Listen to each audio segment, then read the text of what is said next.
오늘 우리에게 주시는 말씀은 역대상 28장 9절에서부터 19절까지 말씀입니다. 내 아들 솔로몬아, 너는 내 아버지의 하나님을 알고 온전한 마음과 깊은 뜻으로 섬길지어다. 여호와께서는 모든 마음을 감찰하사 모든 의도를 아시나니 내가 만일 그를 찾으면 만날 것이요 만일 내가 그를 버리면 그가 너를 영원히 버리시리라. 그런즉 이제 너는 삼갈지어다. 여호와께서 너를 택하여 성전의 건물을 건축하게 하셨으니 힘써 행할지니라 하니라. 다윗이 성전의 복도와 그 집들과 그 곡간과 다락과 골방과 속죄소의 설계도를 그의 아들 솔로몬에게 주고 또 그가 영감으로 받은 모든 것 곧 여호와의 성전의 뜰과 사면의 모든 방과 하나님의 성전 곡간과 성물 곡간의 설계도를 주고 또 제사장과 레위 사람의 반열과 여호와의 성전에서 섬기는 모든 일과 여호와의 성전을 섬기는 데에 쓰는 모든 그릇의 양식을 설명하고 또 모든 섬기는 데에 쓰는 금 기구를 만들 금의 무게와 모든 섬기는 데에 쓰는 은 기구를 만들 은의 무게를 정하고 또 금 등잔대들과 그 등잔 곧 각 등잔대와 그 등잔을 만들 금의 무게와 은 등잔대와 그 등잔을 만들 은의 무게를 각기 그 기구에 알맞게 하고 또 진설병에 각 상을 만들 금의 무게를 정하고 은상을 만들 은도 그렇게 하고 갈고리와 대접과 종지를 만들 순금과 금잔 곧 각 잔을 만들 금의 무게와 또 은잔 곧 각 잔을 만들 은의 무게를 정하고 또 향단에 쓸 순금과 또 수레 곧 금 그룹들의 설계도대로 만들 금의 무게를 정해주니 이 그룹들은 날개를 펴서 여호와의 언약궤를 덮는 것이더라. 다윗이 이르되 여호와의 손이 내게 임하여 이 모든 일의 설계를 그려 나에게 알려주셨느니라. 오늘 이 시간은 아버지 다윗의 설계도라는 제목을 갖고 말씀을 나누도록 하겠습니다. 저와 여러분이 지금 여러분들이 잘 아시는 다윗 왕이 그의 아들 솔로몬에게 성전에 대한 설계도를 주는 이야기를 오늘 말씀을 통해서 읽었습니다. 우리는 이것을 읽으면서 생각해 봐야 되는 게 있어요. 뭘 생각해 봐야 되냐? 왜 하나님께서 이와 같은 구조로 다윗에게 주셨던 그 설계도를 솔로몬이 완성하게 하셨을까? 그런 의문점을 가지면서 성경을 봤으면 하는데 이 모든 것은 우연이 없죠. 하나님의 정확하고도 세밀하신 그 계획 속에서 성경 전체가 하나도 어김없이 어그러짐 없이 퍼즐 맞아 들어가듯이 다 맞아 들어가는 역사 속에 바로 예수님에 대해서 이 모든 내용이 증언된다는 것을 기억하면서 우리는 봐야 된다는 겁니다. 그래서 우리는 오늘 이 본문을 보면서 분명 하나님께서 아버지 다윗에게 주셨던 하나님의 성전에 대한 그 설계도를 그의 아들 솔로몬에게 이양되게 되어지는 이 사건을 통해서 과연 성경이 뭐에 대해서 증언하고 오늘 우리가 뭐와 함께 신앙생활을 하며 나간다고 얘기할 수 있는가 살펴보면서 제일 중요한 지금 다윗이 솔로몬에게 전달했던 그 설계도가 바로 여러분들 심령 속에서 하나님의 성전으로 이루어지게 되는 아름다운 역사가 있었으면 좋겠습니다. 그래서 오늘 우리는 그 부분을 좀 구체적으로 살펴보고자 하는데 말씀에 보게 되어지면은 9절 10절에 바로 자기의 가장 사랑하는 아들 솔로몬에게 다윗이 성전 건축에 대한 유언을 남기게 되는 걸 보게 됩니다. 그 성전 건축을 하게 되어지는 부분 속에서 가장 중요한 게 성전을 건축하기 이전에 하나님의 주시는 그 은혜 속에 세워져야 될 것, 그리고 그 은혜와 함께 바로 그가 성전을 지어야 될 것을 얘기를 합니다. 그래서 9절 한번 읽어볼까요? 한번 읽어보겠습니다. 읽겠습니다. 시작. 내 아들 솔로몬아, 너는 내 아버지의 하나님을 알고 온전한 마음과 깊은 뜻으로 섬길지어다. 여호와께서는 모든 마음을 감찰하사 모든 의도를 아시나니 내가 만일 그를 찾으면 만날 것이요 만일 내가 그를 버리면 그가 너를 영원히 버리시리라. 아멘. 여기 보게 되면 내 아들 솔로몬아 하면서 다윗이 솔로몬에게 당부하는 말인데 너는 내 아버지의 하나님. 지금 내 아버지의 하나님이라고 얘기했던 건 무엇이에요? 솔로몬이 아직 하나님을 잘 알지 못하는 거죠. 오늘 우리가 이 말씀을 듣는 이유는 여러분들이 하나님을 아시는 분들이라면 더욱더 세밀하게 정확하게 그분에 대해서 깊이 만나는 것이고요. 아직 하나님을 모른다면 지금 다윗의 하나님이 바로 우리의 하나님이 되는 역사를 경험해야 되는 거예요. 그래서 내 아버지 하나님을 알라고 하는 것에서부터 시작을 하는데 여기서 안다고 하는 게 어떤 의미냐?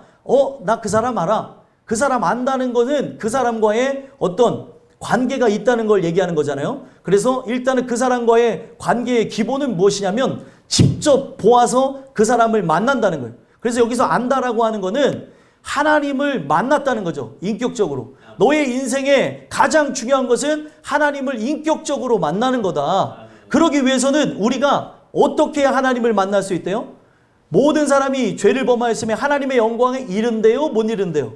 못 이르죠. 인간의 노력과 그리고 인간의 의지를 갖고 하나님의 영광에 이를 수가 없고 하나님을 내가 열심을 갖고 만날 수 있는 것이 아닙니다. 그렇기 때문에 우리가 잘 아는 로마서를 보게 되면 다른 박질하는 자로 말미암는 것도 아니고 원하는 자로 말미암는 것도 아니라 오직 긍휼히 여기시는 바로 하나님으로 말미암는다는 거예요.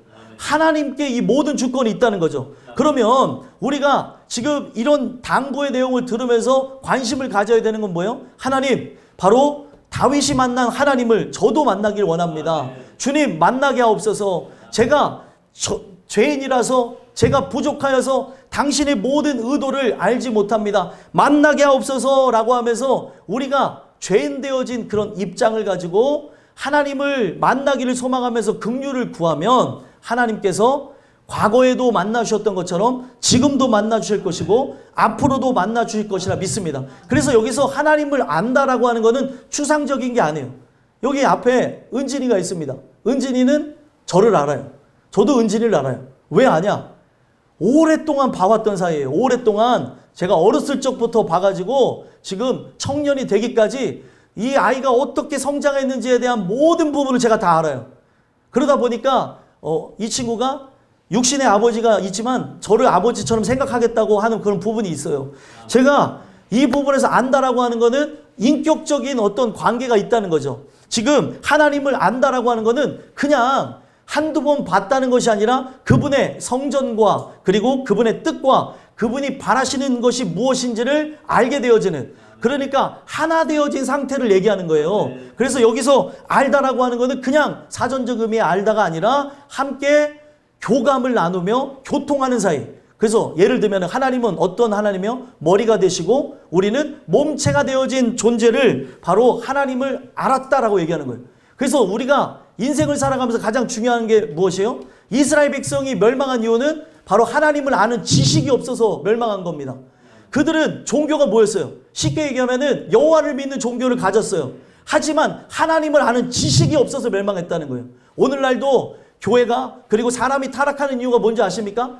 바로 하나님을 아는 지식이 없는 거예요. 그 지식은 그냥 사전적으로 공부해서 외우는 게 아니라 그와 함께 교감하면서 그분이 뭐를 좋아하고 뭐를 바라는지를 알게 되어지는 상태를 얘기하는 겁니다.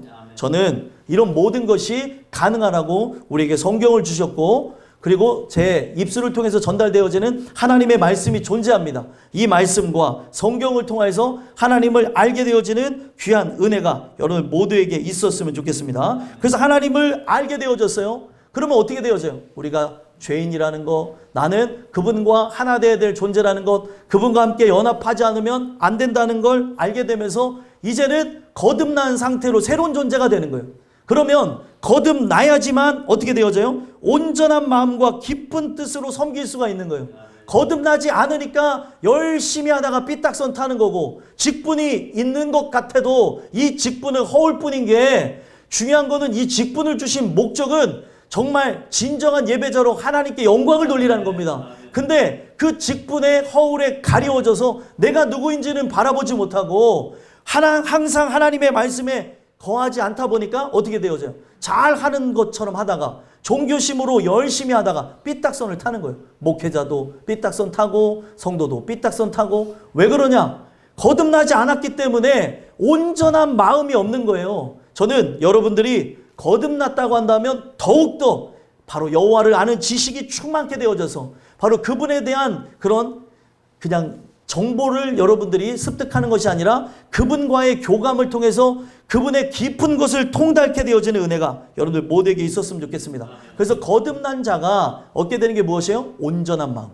온전한 마음이라는 게 다른 게 아닙니다. 바로 마음에 샬롬이 이루어진 거예요. 샬롬. 샬롬이 뭐죠? 평화가 임하였다는 거예요. 평강이 임하였다. 예수께서 오신 이유가 뭐예요? 우리 인생들을 자기가 다 짊어지시고 죽음 가운데 죽으시고 부활하심으로 그를 믿는 자마다 바로 영생을 누리기 이전에 마음에 평강이 임하게 하시기 위해서 화평의 나라로 우리를 이끌어 가게 하기 위해서 우리를 위해 바로 이 땅에 오셨다는 사실입니다. 그래서 중요한 거는 여러분들이 예수를 마음속에 모시면 어떻게 되어져요? 마음에 예수와 함께 화평의 나라가 임하게 되는 거고 여러분들 마음속에 하나님 나라가 임하는 것으로 이전과는 비교할 수 없는 구원의 감격 속에 살아가는 거예요. 예수 믿는데 그 사람의 얼굴에 세상의 그 찌든 때와 그런 고통과 연민과 그리고 번뇌가 가득하다면 그 사람이 구원받은 자인가를 봐야 됩니다. 여러분들은 항상 그 얼굴 속에 바로 예수님의 형상이 드러났으면 좋겠어요. 우리가 이거를 여러분들 노력하는 게 아니라는 거를 잘 알죠. 저는요 늘 놀라운 거를 경험하는 게 예시를 보면 박 목사님이 보여요. 어떻게 그럴 수 있을까? 이거는 피라는 거죠. 피, DNA.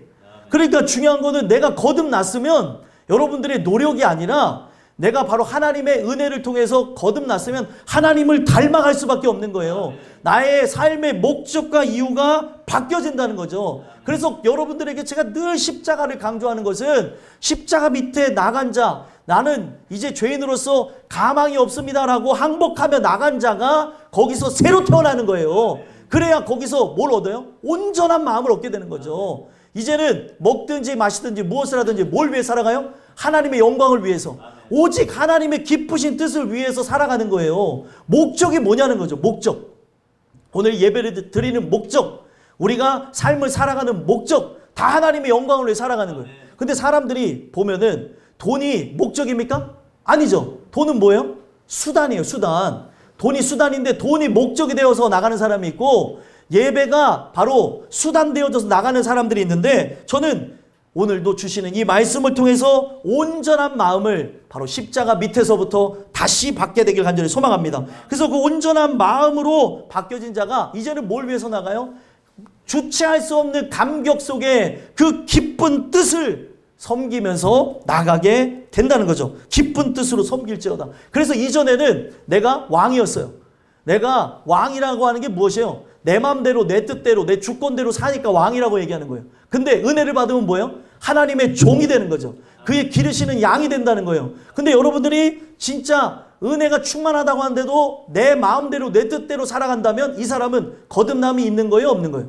없는 겁니다. 여러분들이 거듭난 존재로서 하나님만을 섬기고 하나님의 종으로서 하나님의 뜻과 영광을 위해 나아갔으면 좋겠습니다. 이것은 뭐로부터 시작되는 거예요? 하나님을 아는 것에서부터. 아는 것에서부터 시작되는 것이기 때문에 세상에 무의미하고 무가치하고 썩어질 것을 더욱 알기에 힘쓰지 마시고 바로 우리가 하나님을 더욱 알아가기에 힘쓰면서 우리가 시간 나면 성경을 보고 시간 나면은 말씀을 듣고 또 시간 나면은 그 말씀 부여잡고 기도하는 걸 통해서 인격적으로 그분을 만나게 되는 귀한 은혜가 있었으면 좋겠습니다. 그래서 우리가 그렇게 거듭나게 되어지면은 하나님께서는 항상 우리에게 요구하시는 게 무엇이냐면 여호와께서는 모든 마음을 감찰하신대요. 여러분들이 거듭났던 거듭나지 않았던 여러분들의 마음을 꿰뚫어 보신다는 거예요. 감찰이라고 하는 게 무엇이냐면 저 사람의 의도가 무엇인지 하나하나 탐구해서 조사해서 보는 거예요. 하나님은 여러분들이 어떤 일을 하든지 간에 그 목적을 바라봅니다.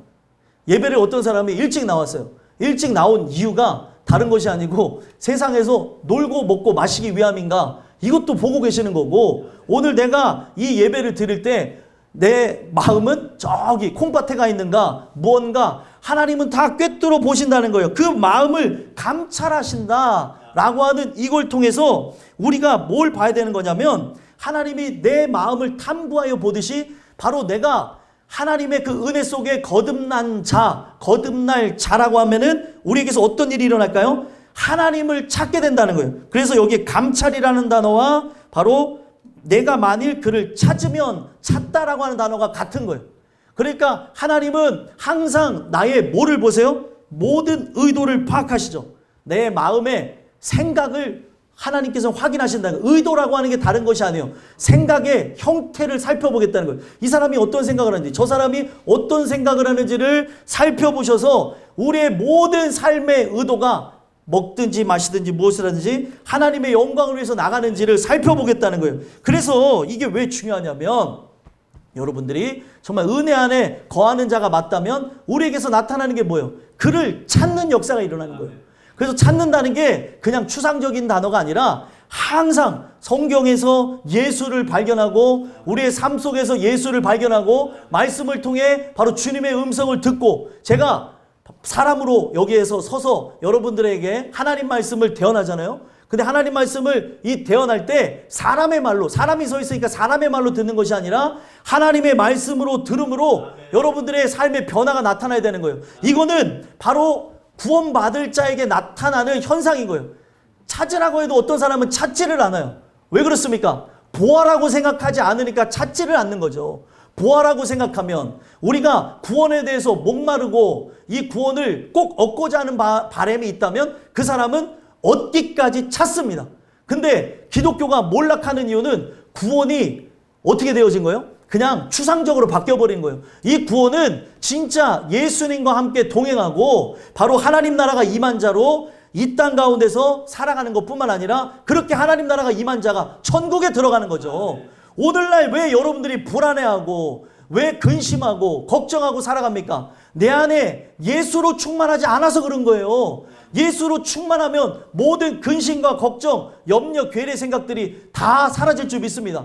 오늘날 여러분들 교회가 세상이 못하는 일을 해야 되는데 오늘날 교회 안에도 우리의 마음에 병이 든 사람들이 많아요. 그래서 우울증이나 아니면 공황장애나 그리고 공황 발작이나 이런 것들을 경험하는 사례들이 많은데 왜 이러한 현상이 일어나는가? 그 안에 예수가 없기 때문에 공허해서 그런 거예요. 예수로 꽉 차게 되어지면 우리 안에 주체할 수 없는 그 기쁨이, 그 만족감이 우리의 삶이 아무리 나를 속이고 내 삶이 아무리 고통 가운데 있을지라도 이 세상이 줄 수 없는 평안을 여러분들이 누릴 수 있다는 겁니다. 저는 진짜 답답한 게 무엇이냐면 이 세상의 것을 의지하면서 고쳐보겠다, 이 세상의 것을 의지하면서 바꿔보겠다라는 거는 진짜 고치거나 바꿀 수 있는 게 아니에요. 여러분들 이 마지막 시대는 무슨 문제를 겪고 살아갈 것이냐? 사람들은 정신적인 문제를 갖고 살다가 죽게 될 확률이 높다고 많은 사람들이 얘기합니다. 왜 그러냐? 오늘날 정상인 사람이 없어요. 여러분들 옛날에는 뉴스를 켜도 아무리 거기에서 많은 험난한 기사들이 나와도 말세야 해도 그래도 사람 살기 좋았습니다. 그리고 아이들이 이렇게 학교도 자기 발로 다녔어요. 근데 요즘에는 뭐예요? 너무 위험하다 보니까 부모님이 등교를 시키는 경우도 있고 하교를 시키는 경우도 있고 그렇게 등하원 시키는 부분도 세상이 그만큼 악해졌다는 거죠. TV만 키면은 야 어떻게 저런 일이 있을까 할 정도로 사람들이 이 마음에 공감하지 못하고 교감하지 못하고 사람인가 짐승인가 경계선에서 살아가는 사람들의 이야기를 본다는 거예요. 왜 그러냐? 마음이 황폐해졌기 때문에, 그 안에 예수가 없기 때문에 이런 일들이 일어나는 겁니다. 그래서 여러분들은 오늘 이 주시는 말씀을 통해서 다윗이 솔로몬에게 바로 가장 중요한 예언을 했던 것처럼 그를 찾으면 만날 것이요. 바로 여러분들은 하나님을 찾았으면 좋겠습니다. 이미 하나님을 만난 자라면 더욱더 그분을 알기에 부족함이 없었으면 좋겠어요. 그래서 여기서 찾으면 만난다라고 하는 게 뭐냐면 만난다는 게 그를 나타나고 그를 계시해 주겠다는 거예요. 여러분들 찾는 자가 그분에 대한 부분을 인격적으로 만나는 것이지 찾지도 않는데 그런 일들은 절대 나타나지 않습니다. 여러분 성경에 어떤 부분을 봐도 찾았던 일들이 분명히 있습니다. 사도 바울도 찾았던 일이 있었을까요? 분명히 있었죠. 그가 율법에 대해서는 흠이 없었던 사람이었죠. 가말리엘의 문화생으로 그 성경에 있는 걸 탐구하면서 알았었지만 자기가 죄인이라는 것을 몰랐었는데 스데반이 죽는 현장을 보게 되면서 충격을 받게 되는 거예요. 도대체 저가 만난 예수라고 하는 존재가 누구이기에 저렇게까지 생명을 버리면서 성경에 대한 근간을 오직 예수로 푸는가? 이 충격을 받고 나서 고민하고 괴로워하고 그러다가 다메섹 도상에서 예수를 만나는 거예요. 그냥 만나는 것은 없습니다. 말씀을 먼저 들었기 때문에, 그가 그 말씀을 통해서 부서졌기 때문에 그가 바울로서 이방인의 사도로 많은 사람들을 위해서 쓰임을 받게 되어진 거예요. 그러면 이런 부분들이 하나님 말씀을 듣는 사람들에게 동일하게 나타나야 되는 거예요. 그래서 내가 하나님을 만났는가? 늘 돌아다보고 만났다고 한다면 더욱더 그분을 알아가기에 정말 전심으로 그를 탐구하며 찾아가는 것. 성경을 읽는 목적이 다른 것이 아니라 그분을 더욱 알아가기 위한 목적을 갖고 나가게 된다면 하나님께서는 성경에 있는 모든 것을 열어서 자신이 누구인지를 계시해 줄 것이라 저는 믿습니다. 여러분들 왜 바리새인과 서기관이 성경을 연구했는데도 버림받았는 줄 아세요? 연구가 잘못된 것이 아니라 연구의 목적이 잘못된 거예요. 연구의 목적이 무엇이에요? 나의 의를 사람들에게 알리고 종교화를 위해서 그들이 더욱더 힘쓰고 애썼기 때문에 그런 거죠. 성경을 보는 목적은 똑똑해지기 위해서, 자랑하기 위해서가 아니라 예수를 알기 위해서. 오늘도 이 말씀을 듣는 이유는 이 말씀을 들음으로 오직 예수로 가득 차기 위해서 이 말씀을 듣는 겁니다. 그래서 그를 찾으면 하나님께서는 반드시 나타나서 보여주실 것이라 얘기하는 거예요. 오늘도 그 하나님을 만나기를 소망하는 자를 바로 오늘 이 말씀을 통해서 여러분들에게 만나 주실 것이라 믿습니다. 그래서 그를 찾으면 만날 것이고 만일 내가 그를 버리면 어떻게 한대요? 그가 너를 영원히 버리시리라. 여러분들이 이걸 알아야 돼요. 우리가 하나님을 버린 거는 우연이 아니에요. 내가 버린 것 같죠? 사람들 그런 생각이에요. 내가 하나님을 버렸다고 생각하는데 처음부터 하나님이 그를 택하지 않았을 수 있는 거예요. 청함을 받은 자로 여기서 직분 받아가지고 숨김 상태에서 집사도 되고 권사도 되고 장로도 되어지고 전도사 목사도 되고 그렇게 할 수도 있습니다. 왜 그러냐? 오늘 우리가 진짜 그 하나님을 만났다고 한다면 내가 하나님을 버릴 수 없어요. 여러분들 우리가 버린 것 같지만 누가 버렸기 때문에 내가 하나님을 버리게 되는 거예요. 내가 하나님을 버려서 버림을 받는 것 같다고 생각하지만 그게 아니라 하나님이 나를 버렸기 때문에 내가 그분을 버리게 되는 거예요. 이게 성경 속에서 뭐라고 얘기합니까? 하나님의 관점에서 봐야 되는 거예요. 너희가 나를 택한 줄로 아느냐? 너희가 나를 택한 것이 아니고 내가 너희를 택하여 불러 세웠노라. 여러분들이 여러분들의 발로 이 교회를 그냥 들어오신 것 같죠? 여러분들이 이 교회를 여러분들의 발로 들어온 것은 맞지만 들어오게 하신 분이 있다는 거예요. 그런 역사가 있기 때문에 여러분들과 제가 바로 한 가족이 될 수 있는 것이지 이거는 내가 여길 선택하가 저길 선택해서 여길 선택하자 그게 아닙니다. 여기를 선택하도록 그분이 다 이끌어 주신 거예요. 그래서 오늘 우리의 인생에 내가 하나님을 선택한 것이 아니고 그분이 나를 선택한 것이고 내가 그분을 버린 게 아니고 그분이 나를 버렸다는 이제 생각의 전환이 오게 되면 이게 얼마나 두려운 것인지 알게 된다는 거예요. 여러분들은 절대로 하나님을 떠나는 그러한 안타까운 열매가 나타나는 자들이 되시지 않으셨으면 좋겠고 여러분들의 삶에는 뭐예요? 여러분들의 삶의 열매는 유일하게 그 하나님만을 찾고 의지하는 아름다운 모습이 나타났으면 좋겠습니다. 그래서 이렇게 얘기하고 난 이후에 10절에 뭐라고 얘기합니까? 읽어보겠습니다. 읽겠습니다. 시작. 그런즉 이제 너는 삼갈지어다 여호와께서 너를 택하여 성전의 건물을 건축하게 하셨으니 힘써 행할지니라 하니라. 아멘. 여기 보게 되면 그런즉 이제 너는 삼갈지어다. 삼가라는 게 뭐냐면 주의하라는 말인데 이 주의하라는 말이 다른 것이 아니라 눈으로 직접 살펴서 보라는 거예요. 뭐를 살펴보라는 거죠? 내가 하나님을 늘 탐구하고 찾으며 연구하며 살아가는지. 연구가 뭔 줄 아십니까? 어떤 사람은 연구자만 나오면은 막 거품 부는 사람들이 있어요. 아니 성경을 연구한다고? 성경을 잘 모르니까 그런 말 하는 거죠. 연구라는 이 단어만 갖고 150개가 쓰여졌어요. 다라시라는 단어로. 그리고 신약에도 그 연구에 대한 부분을 얘기하는데 연구의 목적이 뭐냐는 거예요. 연구는 무엇입니까? 이 문지를 연해요. 먹을 갈듯이 그 벼루를 갈듯이 그 문지를 연과 그리고 연구할 구자로 쓰여진 겁니다. 그래서 갈 연자에 바로 연구할 구자로도 하는데 내가 뭘 가냐는 거예요. 내가 뭐를 탐구하냐는 거죠. 뭐를 알기에. 그래서 연구라고 하는 단어의 사전적 의미는 뭐냐면 진리를 위해 탐구하기 위해 연구라는 말이 나왔다라고까지 얘기해요. 오늘 우리가 성경을 더욱더 알기를 소망하는 이유 제가요 어렸을 적부터 꿈이 뭔지 아십니까? 워킹 바이블이에요. 워킹 바이블, 걸어다니는 성경책. 그게 왜 그런 줄 아세요? 그냥 성경을 많이 알고 자랑하려고 하는 것이 아니라 내 안에 예수로 꽉 차고 싶어서 그렇습니다. 내가 그 어떤 누구보다도 예수를 알기에 뒤처지고 싶지 않아요. 사람들이 볼 때 사람들이 많이 모이고 그리고 교회가 크고 상관없어요. 저에게는 이 예수로만 꽉 찼으면 좋겠다는 거예요. 세상 어떤 누구에도 어딜 가든지 간에 뒤처지고 싶지 않다. 내가 예수를 알아감에 있어서 하나님, 내가 당신을 알아가기에 부족함이 없었으면 좋겠습니다. 그래서 성경을 알아가면 알아갈수록 더 모르겠어요. 왜냐하면 이분이 얼마나 광대하신지를 보여주시니까 그런 부분을 깨닫게 되어지는데, 이거는요, 오늘 우리가 정말 하나님을 늘 찾고 찾는지 너는 삼갈지어다. 너는 늘 눈으로 확인하여 보라라고 얘기하는 거예요. 그래서 여호와께서 너를 택하여 성전의 건물을 건축하게 하셨으니 힘써 행할지니라. 누굴 택하였어요? 바로 솔로몬을 택하여서 성전의 건물을 건축하게 행하였으니 바로 힘써서 행하래요. 이게 되게 중요한 내용인데, 여러분들 지금 이 내용을 들음으로 솔로몬이 어떻게 했어요? 성전을 건축했죠. 지금 이 내용을 통해서 하나님이 진정으로 바라는 바는 무엇이냐면 여러분들 마음에 진정한 성전이 설립되기를 원하신다는 거예요.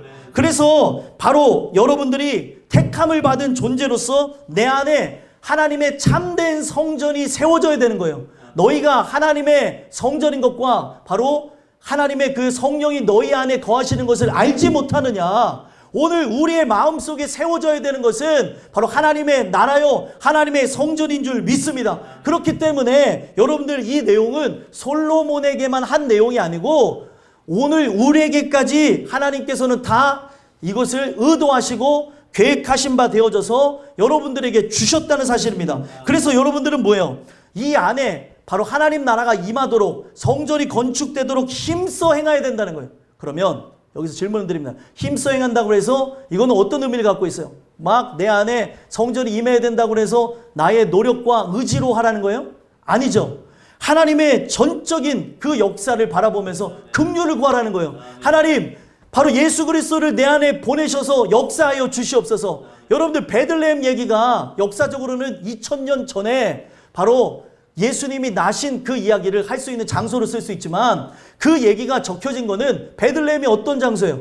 빵집이라는 바로 그런 뜻을 갖고 있다고 하지 않았어요? 그리고 그 빵집이라고 불렸던 베들레헴은 여러 고을 중에 어떻대요?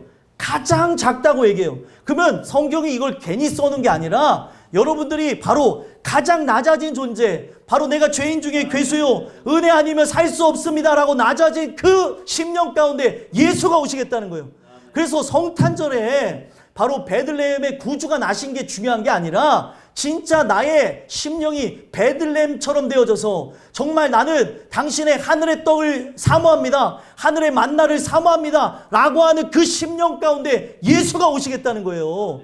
그러니까 오늘날 많은 사람들이 이것을 표면적으로 하느냐 아니면 이면적으로 하느냐를 잘 봐야 되는데, 모든 교회가 표면적으로는 행사는 다 해요.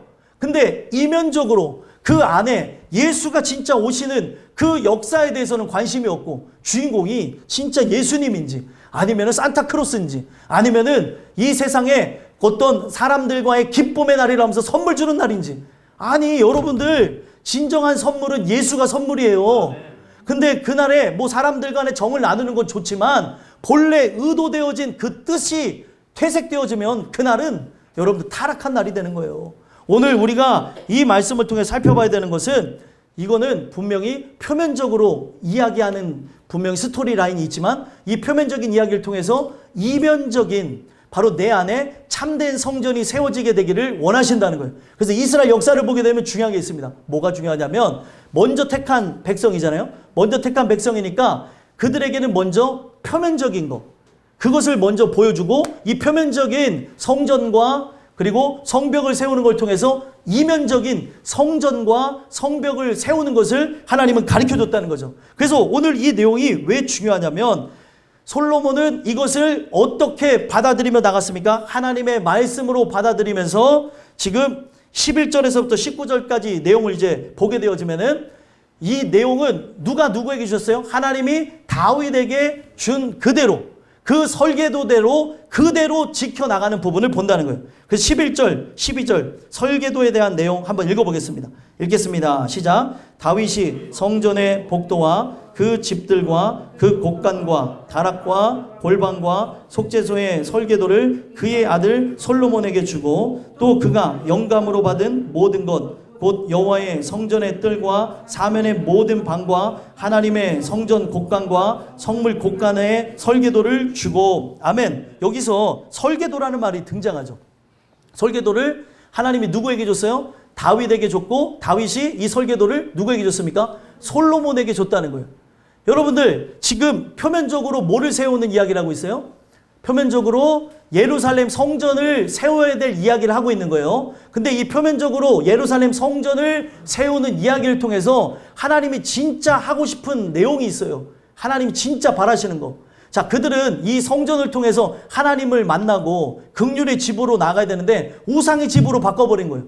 그래서 신기한 거는 이 전에 나올 때도 이 전에 나오는 것 자체를 우상한 사람, 바로 이 교회 자체를 우상한 사람은 이 자리에 앉았다 가는 것, 도장 찍는 거에 만족을 누립니다. 근데 이 성전을 통해서, 이 땅끝 교회를 통해서 진짜 실체이신 예수를 만나려고 하는 존재들은 내가 죄인인가부터 돌아보고 나는 어떤 길을 걸어가는가 말씀을 듣고 회개하는 역사가 있다는 거예요. 이게 과거에도 있었던 일인데 지금도 동일하게 일어나는데 어떤 사람은 자꾸 이거를 자꾸 교회 자체를 이것이 바로 종교인 줄 알고 큰 교회만 찾아가는 사람들 있잖아요. 큰 교회가 자기 자신인 줄 알고 큰 교회에 구원이 있는 줄 알고 큰 교회에 구원이 없다는 얘기 아닙니다. 오해하지 마십시오. 중요한 거는 큰 교회든 작은 교회든 예수가 함께하는 교회에 은혜가 있고 바로 구원의 역사가 있는 거예요. 그걸 찾아서 가야 되는데 그냥 교회의 어떤 복지시설이나 어떤 편의시설 이런 걸 쫓아가는 시대. 주차장을 만들자는 부흥이 안 된다? 아, 우리 교회 주차장이 없다 보니까 하나님께서 아시아들을 주차장을 주셨네. 아, 이런 교회가 어디 있어요, 진짜. 아, 하나님께서 하시면은 뭐 주차장 저기도 주고 이쪽에도 주고 다 주고 하는 거예요. 아니, 오늘날 주차장이 없어서 부흥을 못 하는 것도 아니고 중요한 거는 그 안에 예수가 없기 때문에 세상의 그런 것들로 사람들을 이렇게 올가매려다 보니까 사람들이 백화점을 좋아하지 그냥 구멍가게를 좋아하겠어요? 저는 구멍가게를 좋아하는 사람이지만 사람들은 자꾸 크고 화려한 걸 좋아한다는 거예요. 그래서 오늘 이 말씀이 왜 중요하냐면 하나님께서 성전을 주신 목적은 이 성전을 통해서 바로 우리는 죄인으로서 긍휼을 구하는 바로 긍휼의 집으로 만민이 기도하는 집으로 나아오라고 지었다는 거예요. 근데 우상의 제단으로 만들어버리니까 하나님이 어떻게 하셨어요? 예루살렘 성전을 어떻게 하셨어요? 부숴버리셨어요. 이거 되게 중요한 내용입니다, 여러분들. 우상화하면 안 되는 거예요. 그래서 여러분들 이 건물은 이렇게도 짓고 저렇게도 질 수 있는 거예요. 이 건물이 우상화돼서는 안 됩니다.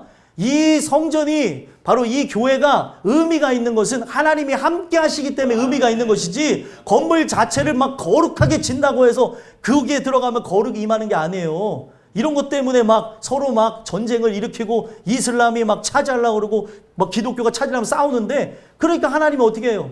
그걸 자꾸 교회가 자꾸 힘으로 누르려고 하니까 이슬람 교도의 사원이 되게 하고 여러분들 지금 예루살렘 성전도 그 빼앗겨서 모스크가 세워져 있는 거예요.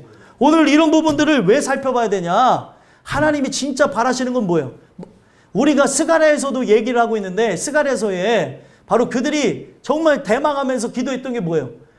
솔로몬의 그 성전보다 더 아름다운 성전을 준대잖아요. 근데 그 성전을 그들이 받았는데 그 성전을 지었어요. 그 성전을 스룹바벨 성전이라고 합니다. 그랬더니 솔로몬의 성전보다 영광이 더했어요? 더하지 않았어요? 더하지 않았어요. 그래서 그들이 실망을 합니다. 이게 뭐지? 이전에 영광보다 더 크다고 했는데 이게 뭐지? 뭐지 하면서 40년이 지나요. 스가랴서를 보게 되면 이제 8장에서부터 나머지 13장까지 내용을 보게 되면은 메시아 왕국에 관한 예언을 왜 하느냐? 너희들이 지금 너희들에게 주겠다고 하는 그 성전의 큰 영광은 손으로 지은 성전이 아니고 위에서 내려오는 성전이라는 거예요. 그래서 거기에 보게 되면은 바로 예수님에 대한 그 행적이 적혀져 있습니다. 예수가 바로 곧 뭐예요? 성전이시라는 거예요. 그래서 예수님이 독특한 얘기를 합니다. 예수님이 어떤 얘기를 해요? 바로 요한복음 2장에 보게 되면은 막 그들이 성전을 뭘로 만들었어요? 긍휼의 집이 아니라 막 장사하고 그리고 자기네들이 그 성전을 더럽혀서 거기에 오는 사람들이 편의로 제사를 드리는데 옛날에는 내가 키워서 데리고 가가지고 거기서 죽여서 이 죄에 대한 그런 고통과 괴로움, 내가 길렀던 자녀처럼 길렀던 그 짐승을 하나님 앞에 바침으로 죄를 범하지 말아야 된다고 하는 그런 은혜를 받게 하는데 목적이 있었거든요. 근데 사람들이 멀리서 오다 보니까 귀찮으니까 뭐예요? 자, 여러분들에게 필요한 양을 바로 오늘 단돈 10,000원에 모십니다 하면서 팔고 있는 거예요. 아, 이게 뭔 소리예요 도대체. 교회가 그래가지고 거기서 양도 팔고 소도 팔고 비둘기도 팔고 막 이렇게 해서 팔면서 그들이 이 예배에 대한 감각, 하나님께 대한 그런 모든 성전의 의미를 퇴색시켜 버리니까 예수님이 어떻게 하셨어요? 상을 둘러 엎어버렸어요. 여러분들의 인생이 뒤집어 엎어지는 이유 중에는 내가 하나님을 정말 우상처럼 섬기는 게 아닌가 돌아다 봐야 됩니다. 우상처럼 섬길 때 뒤집어 엎으신다면 그게 바로 은혜요 복입니다. 근데 막 우상처럼 섬기고 돈 주세요, 복 주세요, 하나님 잘 되게 해주세요. 근데 막 잘 됐어. 근데도 그 사람이 진짜 기복적으로 신앙생활을 하는데도 하나님의 징계가 없으면 그 사람은 버리운 사람입니다. 우리 땅끝교 식구들 보니까 너무 사랑하는 것 같아요. 어떻게 이렇게 사랑해서 이렇게 우리가 모였을까? 그런 생각을 하게 되는데 아무튼 여러분들 이게 은혜임을 찬양했으면 좋겠어요. 그래서 예수님은 이 성전을 뭐라고 얘기해요? 내가 바로 헐고 이 성전을 바로 헐고 사흘 만에 3일 만에 이 가끔 한국말이 잘 안 돼요. 사흘이 바로 3일이잖아요. 예? 그래서 3일 만에 다시 세우리라는 얘기를 해요. 사람들이 알아들어요? 못 알아들어요? 이 성전을 뭐라고 얘기합니까? 이건 헤롯 성전인데 46년 동안 지었는데 네가 뭔데 이거를 하루아침에 허물고 3일 만에 다시 세운다고 하느냐라고 하면서 사람들이 손가락질했어요. 바로 이 성전은 누구에 대해서 하신 거예요? 바로 예수님의 몸에 대해서 얘기한 거예요. 여러분들 이게 왜 중요하냐? 사람들이 자꾸 종교와 우상화를 하기 때문에 오늘날 여러분들이 진짜 하나님을 믿는가를 봐야 된다는 거예요. 그래서 그러한 만약에 우상을 숭배하는 장소로 전락한 교회라고 한다면 우상을 숭배하는 성전으로 전락했다고 한다면 그거는 바로 하나님의 성전이 아니고 신전이기 때문에 하나님은 부수고 이거의 진짜 목적이 되어지는 참된 성전인 위로부터 내려온 성전인 예수를 우리에게 주시겠다는 거예요. 그래서 왜 예수를 모셔야 되는 거예요?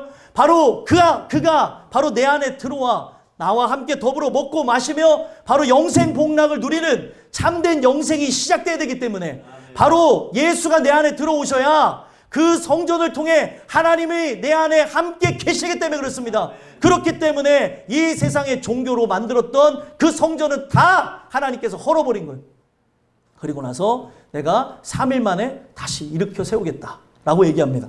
이 내용이 되게 중요한 거예요. 왜 중요한 겁니까? 오늘날 이 말씀은 여러분들이 왜 예수를 믿어야 되는가, 예수를 영접해야 되는가를 얘기하는 거죠. 이 자리에 온 것만 만족하지 마시고 내 안에 예수께서 오셔서 나의 과거에 죄악된 그런 육의 나라 그리고 세상의 신전 자체를 무너뜨리셨는지를 보자는 거예요. 그래서 성경에 보게 되면은 이게 왜 예수님이 자기를 성전이라고 했는지를 쫙 설명해 주는데 여기에 보면은 11절 12절에 설계도를 줬잖아요.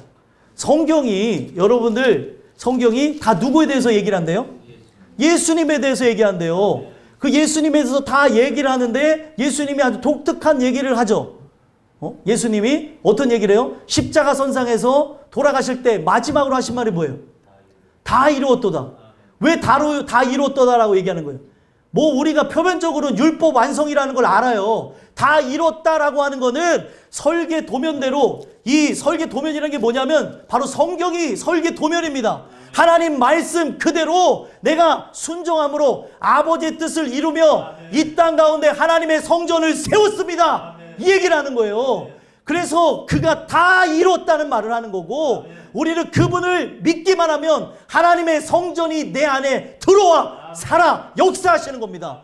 이거를 봐야 되는데 다 이 건물만 막 바라다보고 다 어떻게 보면 우리가 육신적인 그런 부분에서 마르다처럼 세상의 봉사에만 관심 갖고 정말 예수의 발 아래 그 엎드려서 말씀 듣기를 사모하는 이런 부분들은 약해지는 건 아닌가 돌아봐야 된다는 거죠. 제가 이 교회가 정말 단단해지고 그런다면 여러분들 정이 없다고 말하지 마시고 저의 목적은 여러분들이 말씀 듣고 천국 가는 겁니다.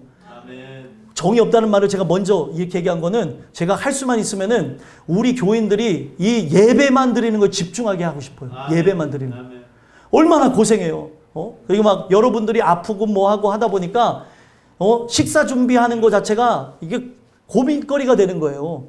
그래서 그런 부분을 보면서 제가 이 교회를 개척하면서부터 지금까지 동일한 마음이 드는 건데, 정은 없어진다고 사람들은 말하겠지만 봉사의 맛이라고 하는 것이 분명 중요하다고 얘기를 하겠지만 진짜 하나님이 원하시는 건 뭐예요? 우리가 말씀 듣는 그런 부분이기 때문에 우리 교인들이 또 우리 여성교회가 좀 편안하게 할 수 있는 그런 부분들을 좀 마련하면 좋지 않을까, 이런 생각도 가져본다는 거예요.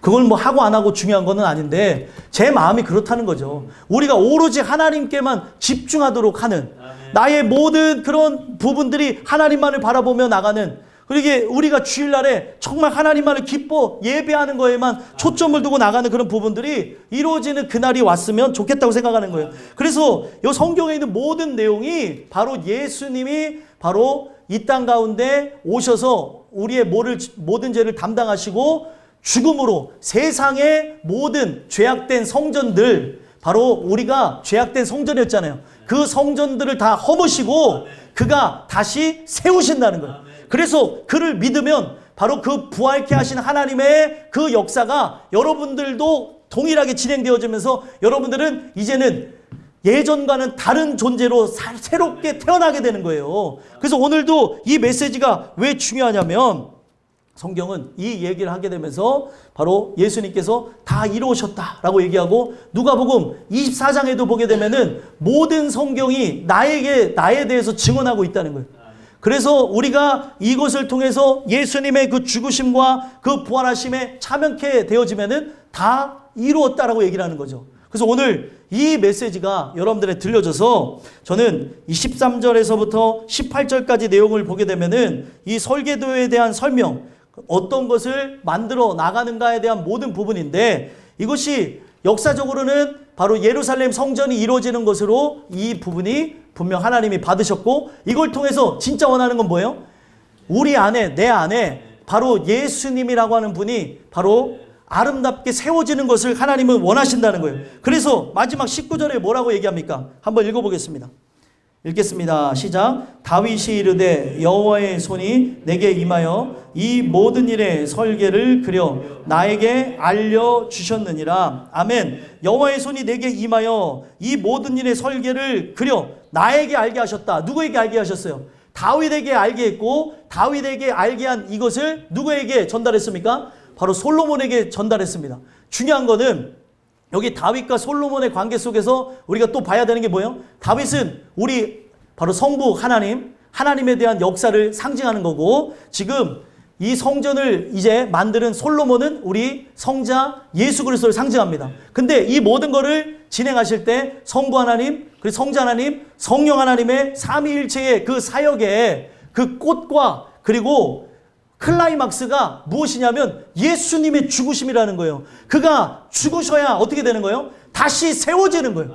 그가 죽으셔야 되기만 했던 것이, 바로 사람들은 계속해서 이 표면적인 이 성전을 우상하려고 그러고, 나의 심령의 성전이 바로 예수로 충만한 하나님이 함께 하시는 성전이 되어야 되는데 우상의 신전으로 되어져 있기 때문에 바로 하나님께서 이 부분을 다시금 변화시키기 위해서 바로 예수를 이 땅에 보내셨다는 거예요.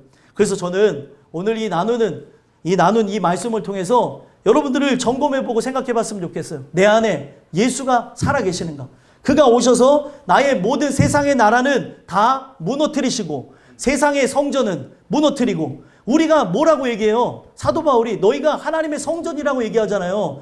이곳에 바로 이 마음의 심령에 하나님의 성전이 임했냐는 거예요. 그러면 하나님의 성전이 이 마음속에 이미 세워졌으면은 항상 예배자로서 살기를 소망하고 어디를 가든지 하나님의 뜻과 영광을 위해서 우리가 나는 쇠하여고 그는 흥하는 삶, 바로 예수로 충만한 삶을 추구할 수밖에 없는데, 이 안에 예수가 세워져 있지 않으니까 항상 머리로 생각하는 것은 다 썩어질 것, 무의미하고 무가치한 것, 나중에 죽으면 끝나는 것, 자기 의가 뭔지도 모르고 이 세상에 진짜 멸망을 위하여서 바로 저 불타오르는 바로 저 전등의 불빛을 향해 들이받고 죽는 불나방처럼 나가는 건 아닌가 돌아봐야 된다는 거예요.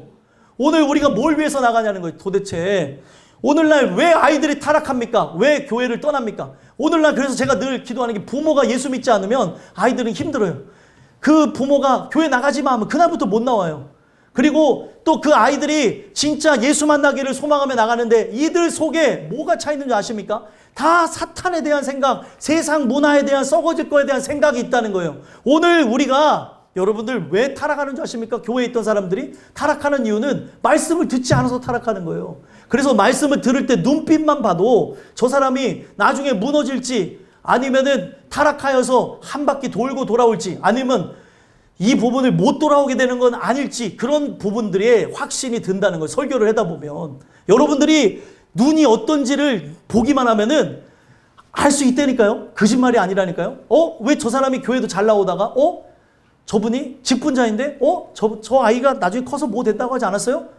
목회자 된다는 놈부터 끌고 가요. 진짜 희한한 거 우리 교회 목회자 된다고 하는 애들이 다 된 애들이 없어요. 다 끌고 가가지고 교회도 못 나오게 되어지는 일들이 일어나고 은혜로 살겠다고 하면 어떻게 해서든 그 집안을 박살내려고 마귀는 그렇게 역사한다는 거죠. 여러분들 이거는 실제입니다. 우리가 은혜로 저 영원한 천국에 가는 거는 실제이기 때문에 마귀는 여러분들의 눈에 보이지 않지만 지금도 살아가서 역사하면서 우리를 막 죽이려고 어떤 방법을 가지고도 수단과 방법을 가리지 않고 역사하고 있다는 거예요. 참 희한한 거는 아무리 그가 살아서 역사한다 할지라도 성경은 뭐라고 얘기해요? 그는 이미 십자가에 죽었다고 얘기해요. 그렇기 때문에 여러분들이 이 하나님의 놀라운 말씀을 믿는다면 내 안에 진짜 성전이 세워진 것인가를 살펴보고 성경에 있는 모든 내용이 바로 예수님의 바로 이 땅에 오심과 바로 우리를 위해 죽으심과 부활하심에 대해서 이야기하는 설계도다. 그리고 그분이 진짜 이 땅에 오셔서 죽으심으로 성전을 다시 세웠다. 이것을 여러분들이 믿으시면서 이 성전이 내 안에 세워졌는가? 마지막으로 그것만 보자는 거예요. 이게 세워지지 않으니까 다 자기 멋대로 살아가는 거예요. 직업을 선택함이라는 것도 중요합니다. 여러분들 우리가 직업을 선택함이 세상 사람들은 뭐라고 얘기해요? 적성 따라서라고 얘기해요. 아닙니다. 우리가 신앙인이라고 한다면 신앙 따라서 나가는 거예요. 적성보다 더 중요한 게 신앙입니다. 우리가 예배를 드리지 않으면은 여러분들 우리는 진짜 죽을 수밖에 없는데 여러분들이 예배를 드릴 수 없는 그런 환경 속에 직업을 그렇게 갖고 있다고 한다면 기도하셔서 이런 부분도 내려놓을 수 있는 은혜가 있어야 되고 하나님께서 책임져주는 다른 길로도 이루어지기를 기도하며 나가야 되는 겁니다. 여러분들 우리가 정말 하나님이 만들어주신 법도대로 살아가는 게 복이에요. 그 법도를 어기지 마시고 낮에 일할 사람은 낮에 일하고 우리가 중요한 거는 이 모든 부분은 돈은 뭐라 그랬어요? 수단이라 그랬잖아요.